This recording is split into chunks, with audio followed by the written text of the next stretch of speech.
नमस्कार साथियों, आज की वीडियो बहुत ही इंटरेस्टेड होने वाली है।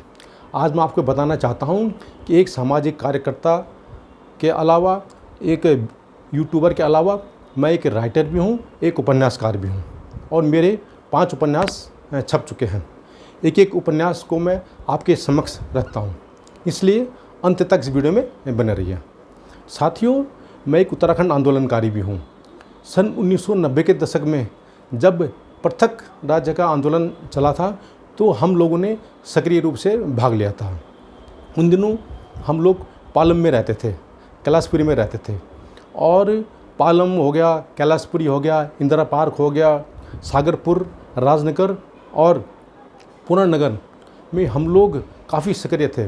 वहाँ पर हम लोगों का जन जागरण करते थे, पर्चे बांटते थे और लोगों को प्रेरित करते थे कि वे उत्तराखंड आंदोलन में आगे आएँ। साथियों, हम लोग मीटिंग करने के लिए कभी नोएडा आते थे, कभी बदरपुर आते थे, कभी करमपुर आते थे, RK पुरम, घिटौरनी, पंजाबी बाग इत्यादि जगह आते थे और शायद ही कोई शनिवार या इतवार रहा होगा हम कभी खाली बैठे होंगे। आखिर लंबे संघर्ष के बाद, लगभग 8-10 सालों के संघर्ष के बाद सन 2000 में हमारा अलग उत्तराखंड राज्य बना। उन दिनों हमारा एक संगठन हुआ करता था जिसे उत्तराखंड जन मोर्चा कहते हैं और उसके बैनर तले, उसके अंतर्गत हम लोग जंतर मंतर में रैलियाँ करते थे, धरने करते थे, प्रदर्शन करते थे और धारा 144 तोड़ते थे। और इसी संघर्ष के बाद और जब पूरे उत्तराखंड में बड़े ज़ोर शोर से आंदोलन चला, तभी सरकार ने अलग उत्तराखंड राज्य बनाया। हम उन दिनों काफ़ी एक्टिव रहा करते थे। अपने जवानी के दिनों में हम लोगों ने भयंकर वहाँ पे आंदोलन किया था और जब सन 2000 में अलग उत्तराखंड राज्य मिला तो फिर हम अपने घर में चैन से बैठ गए और अपनी आराम से नौकरी करने लगे।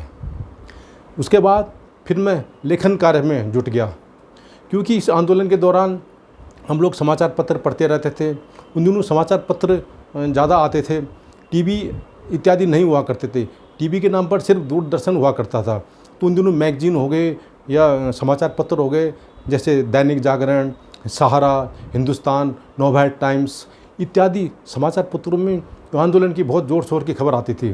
तो जो भी आंदोलन से संबंधित हो गया या समसामयिक के विषय के जो भी विचार होते थे वो मैं कटिंग अपने पास रख लेता था और उनको बड़े ध्यान से पढ़ता था। जैसे ही मैं उसके बाद फिर मैं अपने लेखन कार्य में जुड़ा तो साथियों, मेरा सबसे पहला उपन्यास ये आखिर कब तक है, ये सन 2000 में छपा था।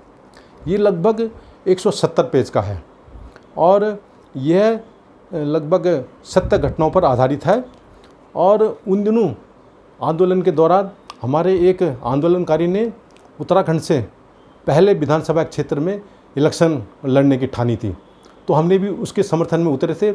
उनके प्रचार और प्रसार के लिए हम लोग ने भी उत्तराखंड का दौरा किया और इस दौरान हम लोग काफ़ी उत्तराखंड का भ्रमण किया, पैदल पैदल गए और जो भी लोगों से उनकी बातें करी और उत्तराखंड आंदोलन के बारे में, वहाँ की विकास के बारे में हमने लोगों से पूछताछ करी और उनके विचार जाने। उसी पर आधारित यह उपन्यास है आखिर कब तक। और इस उपन्यास के बाद मुझे विश्वास हो गया कि मैं अब किताब लिख सकता हूँ। साथियों, ये मेरा दूसरा उपन्यास है बटमार। आपको पता ही होगा कि उन दिनों मीडिया नहीं हुआ करता था, सिर्फ प्रिंट मीडिया हुआ करता था। कोई सोशल मीडिया नहीं होता था, कोई चैनल नहीं होते थे, सिर्फ दूरदर्शन पर ही समाचार आते थे। तो उन दिनों अखबार में बड़े बड़े लेख छपते थे कि भाई राजनीति में अपराधीकरण बढ़ रहा है, अपराधी लोग राजनीति में आ रहे हैं, प्रधान के इलेक्शनों से लेकर के, विधानसभा के इलेक्शनों से लेकर के वो पार्लियामेंट तक पहुंच गए हैं। तो इसमें काफ़ी चर्चाएं हुआ करती थी। लगभग हर समाचार पत्र हो गया या पत्रिकाएं होगी, खूब चर्चा होती थी कि भैया ये जो अपराधीकरण हो रहा है जो राजनीति का, ये समाज के लिए ठीक नहीं है। और उस समय इलेक्शन कमीशन, चुनाव आयोग भी इसमें भी वो भी बड़ा सीरियस हुआ करता था। तो इसी पर आधारित मैंने यह बटमार उपन्यास लिखा है। मैंने इसमें दिखाया गया है कि किस प्रकार एक अपराधी किस्म का जो आदमी है वो धीरे धीरे करके राजनीतिक सीढ़ियों में चढ़ता हुआ एकदम टॉप पे पहुंच जाता है और किस तरह से पूरी परिस्थितियों को बदल देता है और अपने ही मिजान के लोगों को वहाँ पे जोड़ता रहता है। इसी तरह मैंने एक प्रधान के बारे में भी चर्चा करी जो कि गांव में भ्रष्टाचार करता है और सारी व्यवस्थाओं को तोड़ मरोड़ कर रख देता है। तो उन दिनों बहुत ज़बरदस्त चर्चा थी कि भाई जो अपराधी लोग हैं वे प्रधान के इलेक्शन में भी लड़ते हैं, प्रधान तक पहुंच गए हैं, विधानसभा में भी घुस गए हैं और अब पार्लियामेंट में भी घुस गए हैं और ये देश के लिए एक चिंता का विषय था।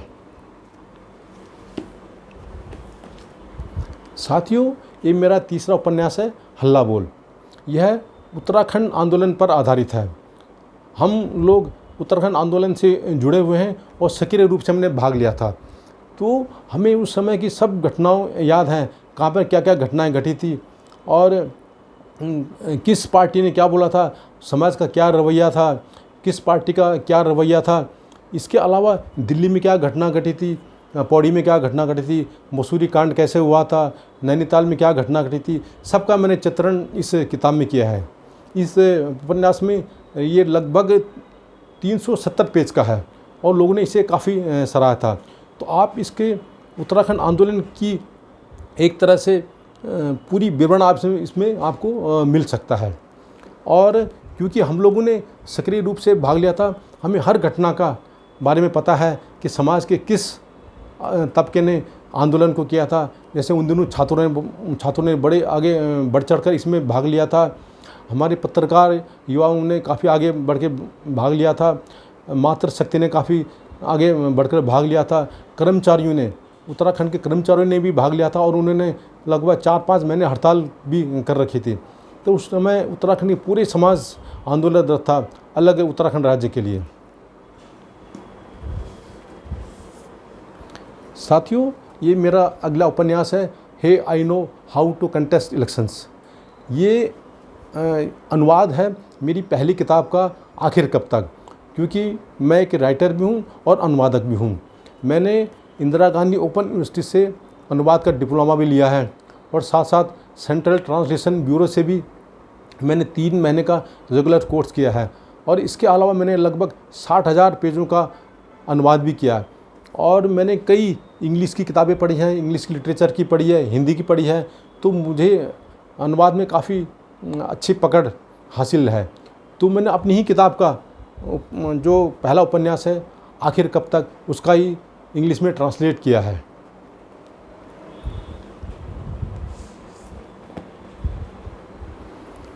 साथियों, ये मेरी 5वां उपन्यास है समर्थ को नहीं दोष गुसाई। और इस उपन्यास में मैंने चर्चा करी है कि वर्तमान समय में कोई भी जो ताकतवर लोग होता है या जो पूंजीपति होता है या शक्तिशाली व्यक्ति होता है, उसका कोई दोष नहीं होता है। दोष सिर्फ गरीब आदमी या कमज़ोर आदमी का माना जाता है। इस उपन्यास के माध्यम से मैंने यह मैसेज देने की कोशिश करी है कि किस प्रकार हमारे समाज में जो मूलभूत सुविधाएं हैं, जैसे कि शिक्षा और स्वास्थ्य, इस पर धनाढ़ वर्ग, ख़ास तौर पर कॉर्पोरेट हाउसेस या धन्ना सेठों का किस प्रकार इस पर अपनी पकड़ होती जा रही है और वे इसको किस प्रकार कब्जा रहे हैं और किस प्रकार वे स्वास्थ्य और शिक्षा में अपने लाभ कमा रहे हैं और आम जनता जो है वो उनके बीच में कैसे पिस रही है। जो सरकार के हॉस्पिटल हैं, सरकार के स्कूल हैं, उस पर लगातार फंड की कमी की वजह से लोगों को अच्छी शिक्षा नहीं मिल रही है और गरीब लोग वंचित है। जो हमारा स्वास्थ्य और शिक्षा पर है वो धनाढ़ वर्ग का और कॉर्पोरेट हाउसेस का कब्जा हो गया है और इससे भारी मुनाफा कमा रहे हैं। यही कारण है कि शहरों में बड़ी मात्रा में स्कूल खुल रहे हैं, कॉलेजेस खुल रहे हैं, यूनिवर्सिटियाँ खुल रही हैं और प्राइवेट हॉस्पिटल बन रहे हैं, नर्सिंग होम बन रहे हैं और ये कॉर्पोरेट हाउसेस या धन्ना सेठ हैं वो बड़ी मात्रा में मुनाफा कमा रहे हैं। जबकि दूसरी तरफ गांव और दूर दराज के इलाकों में जो कि मुख्यतः सरकारी स्कूलों पर ही निर्भर रहते हैं, सरकारी हॉस्पिटलों पर ही निर्भर रहते हैं, उनका लगातार बजट कम किया जा रहा है। वहाँ पे स्वास्थ्य सुविधाएं नहीं दी जा रही हैं, वहाँ पे दवाएं नहीं भेजी जा रही हैं, वहाँ पे डॉक्टर की बहुत कमी है। वैसी उसी प्रकार स्कूलों में भी टीचर की बहुत कमी है, बच्चों को सुविधाएं नहीं दी जा रही हैं, ना पानी पीने की ना शौचालय की। तो ये इस उपन्यास में मैंने पूरा इसका जिक्र किया है। इसके अलावा मैंने एक और वर्ग का भी जिक्र किया है जो कि हमारे रियल इस्टेट पर कब्जा किया हुआ है, कि किस प्रकार वह किसानों से ज़मीन छीन रहा है और छीन करके उस पर मल्टी स्टोरी बना करके और फ्लैट बना करके लाखों करोड़ों रुपए में लोगों को बेच रहा है। इस प्रकार वह किसानों से किसी तरह डरा धमका करके या पुलिस बल प्रयोग करके ज़मीनें हड़प रहा है और उसी को कमर्शियल करके उस पर अपने बड़े बड़े फ्लैट बना करके मल्टी स्टोरीज बिल्डिंगें बना करके करोड़ों में बेच रहा है और मुनाफा कमा रहा है। साथियों, ये तो मेरी 5 उपन्यास थे। मैंने एक और अभियान छेड़ रखा है, गांव बचाओ अभियान, जिसके अंतर्गत मैंने सोच रखा है कि मैं जितने भी हमारे दादा परदादाओं के खेत हैं उनको मैं आबाद करूंगा और उस पर काली हल्दी अदरक इत्यादि लगाऊंगा, जिसको कि ये जो बंदर हैं, ये लंगूर हैं, ये इनको बर्बाद नहीं कर सकें और जो कम बारिश में भी हो सकें। मैं इसके माध्यम से लोगों से ये कहना चाहता हूँ कि यदि हमें गांव से पलायन रोकना है, गांव को बचाना है, तो हमें ही आगे आना पड़ेगा और अपने जितने भी बंजर खेत हैं उनको आबाद करना पड़ेगा। इसके अलावा साथियों, मैंने लगभग 6-7 साल पहले एक अपने बंजर खेतों पे लगभग 500 नींबू के पेड़ भी लगाए थे और कोशिश की थी कि उसको स्वरोजगार के रूप में अपनाया जाए। परंतु उस दौरान ये तो कोरोना वायरस आ गया और उसकी वजह से वो मेरा ये प्रोग्राम सफल नहीं हो पाया, क्योंकि वहाँ पे हमें पानी डालने के लिए, खाद डालने के लिए वहाँ बार बार नहीं जा पाए। इससे हमारे इस काम में विघ्न आ गया। परंतु अब मैंने इन बंजर खेतों को दोबारा से उपजाऊ बनाने के लिए, दोबारा से इनको जीवित करने के लिए अभियान छेड़ा है और मैं अभी तक लगभग 70 किलो हल्दी यहाँ पर लगा चुका हूँ। तो साथियों, यदि आपको मेरा यह प्रयास अच्छा लगे या मेरा यह अभियान, गांव बचाओ अभियान अच्छा लगे या मेरा लेखन कार्य अच्छा लगे, तो ज़रूर इस वीडियो को शेयर कीजिए, सब्सक्राइब कीजिए और लाइक कीजिए। नमस्कार।